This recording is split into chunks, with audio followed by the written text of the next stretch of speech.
তৃণমূল নেতার কাছ থেকে টাকা চান, প্রয়োজনে আমরা যাব। সৃজন ভট্টাচার্য। সোমবার কলকাতা হাইকোর্টের 2016 সালের শিক্ষক নিয়োগের প্যানেল বাতিলের রায় দিয়েছে। শিক্ষক নিয়োগ নিয়ে দুর্নীতির বিরুদ্ধে মহামান্য হাইকোর্টের রায়কে হাতিয়ার করে মঙ্গলবার সকাল থেকে নির্বাচনী প্রচারে নামলেন ছাত্রনেতা যাদবপুর লোকসভা কেন্দ্রের বাম প্রার্থী সৃজন ভট্টাচার্য। যেসব অযোগ্য চাকরি প্রার্থী তৃণমূল নেতাদের টাকা খাইয়ে চাকরি পেয়েছেন, তারা সেই সমস্ত তৃণমূল নেতার কাছ থেকে টাকা ফেরত চান। প্রয়োজনে আমরা তাদের সাথে যাব বলে জানান সৃজন। এদিন প্রচারে বেরিয়ে যোগ্যদের অবিলম্বে চাকরির দাবি জানান তিনি। সোনারপুর উত্তর বিধানসভা এলাকায় খেয়াদহ 1 নম্বর গ্রাম পঞ্চায়েতে এলাকায় নির্বাচনী প্রচার সারলেন তিনি। এই এলাকায় মানুষ এতদিন ভোট দিতে পারেনি। এলাকায় অনুন্নয়নের ছাপ স্পষ্ট।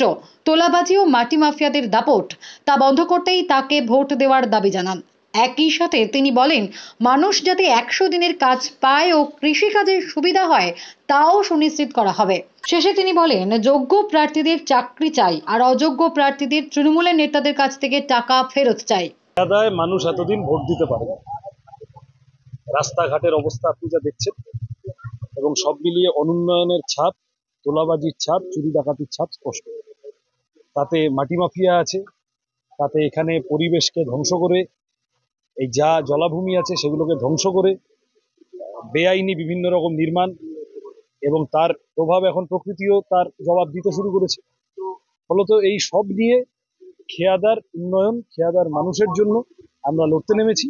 100 দিনের কাজ ফেরত আনার কথা যেমন বলছি, সব মিলিয়ে স্কুল, কলেজ, হাসপাতাল, চাষের খরচ, রোজের টাকা, এগুলো যেমন ভালো করার কথা বলছি। আর এই যে স্থানীয় মাতব্বরদের দাপাদাপি, এইটাও বন্ধ করার কথা মানুষ আমাদের এসে এসে বলছেন যে এদের গাজোয়ারি বন্ধ করতে হবে। আমরা বলেছি হ্যাঁ, এবারে আমরা লাল পার্টি আছি।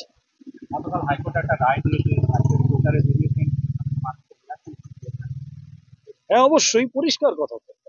যারা যোগ্য চাকরি প্রার্থী আমরা তাদের সাথে আছি, আর যারা অযোগ্য, যাদের চাকরি পাওয়ার কথা ছিল না কিন্তু তৃণমূলকে টাকা দিয়ে চাকরি জুটিয়েছিলেন, তাদেরকে বলছি এখন তৃণমূলের কে আপনার থেকে টাকা নিয়েছে তার কাছে যান, তার থেকে টাকা ফেরত চান, প্রয়োজনে আমরা আপনার সাথে যাব। এই চুরি ডাকাতি করে ওরা আঙুল ফুলে কলাগাছ হয়ে যাবে আর মানুষ বঞ্চিত হয়ে যাবে, মানুষ বোকা হয়ে যাবে, এটা হতে পারে না। ফলত যোগ্যদের চাকরি চাই আর যারা অযোগ্য তাদের টাকা ফেরত চাই।